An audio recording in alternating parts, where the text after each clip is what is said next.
Well, it was all about the weather, and then it was all about Lando Norris. The session started very wet and ended just about dry enough for slicks. What should have been straightforward for Mercedes became very complicated. Lewis Hamilton did a great job getting a banker lap in on the intermediate tyres, then came into the pits, clipped the wall, broke his nose cone, and didn't have enough time to do the 2 laps necessary to get the slick tyres up to temperature. Joining me now with expert insight is Ho-Pin Tung. Ho-Pin, what did you think of that? Obviously, a very exciting session, of course. And you quite often see this when there's a drying track, you can almost feel the anticipation of the teams and the drivers itself as well.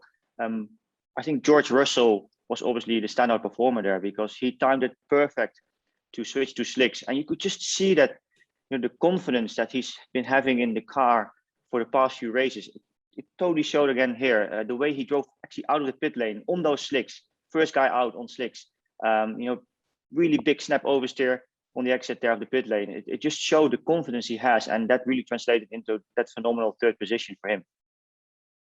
Here's how the starting grid looked after qualifying. 21-year-old Lando Norris taking his first pole position and McLaren's first since Brazil 2012. First time front row also for Carlos Sainz. George Russell starts 3rd for Williams ahead of his teammate for next year, Lewis Hamilton. Daniel Ricciardo 5th for McLaren, Fernando Alonso for Alpine is 6th, his best since returning to F1. Valtteri Bottas and Lance Stroll are 7th and 8th. Sergio Perez will be disappointed with 9th, he's never failed to score points in Russia. Esteban Ocon 10th, Sebastian Vettel 11th and Pierre Gasly 12th, both annoyed to have missed the top 10 shootout. And at the back, with grid penalties for power unit changes, are Nicholas Latifi, Charles Leclerc and Max Verstappen 20th and last, with that additional penalty from the crash at Monza. We're set for a fascinating race today. The top 3 starters, Norris, Sainz and Russell, will all want to star. Lewis Hamilton just wants to maximise points from 4th on the grid. And Max Verstappen starts last and wants to get back up somewhere near the sharp end. 3 years ago he managed 19th to 5th. His Red Bull car's relatively faster this year, and the Sochi track offers plenty of opportunities to overtake. Mercedes-Benz are going to want to put Valtteri Bottas into play, perhaps even finding a way to move him backwards on the grid before the start of the race. Pit lane loss is high here in Sochi. That points towards a one-stop strategy, but Ho-Pin Tung has some thoughts. Sochi is a circuit that's not being used very frequently, so the grip level already being quite poor there.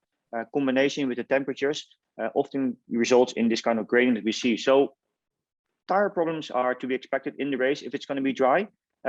Maybe the occasional shower will spice up things a little bit again. If you were following us yesterday, you'll know that we predicted Lando Norris for pole position, and that was at 14 to 1. Tasty. Our man, the insider, gave us that tip, and he also wagered on Lando for the win, and not surprisingly, well before the odds dropped to where they are now. Other than that, not much really exciting us at the moment. Perhaps take a look at Max Verstappen for fastest lap. That Red Bull racing car will be quick in race conditions, and of course he's got a fresh power unit in the back of it. That's why he starts 20th and last. Otherwise, we're going to keep our noses to the ground, and we'd like to ask you to please follow, like, subscribe. Thank you.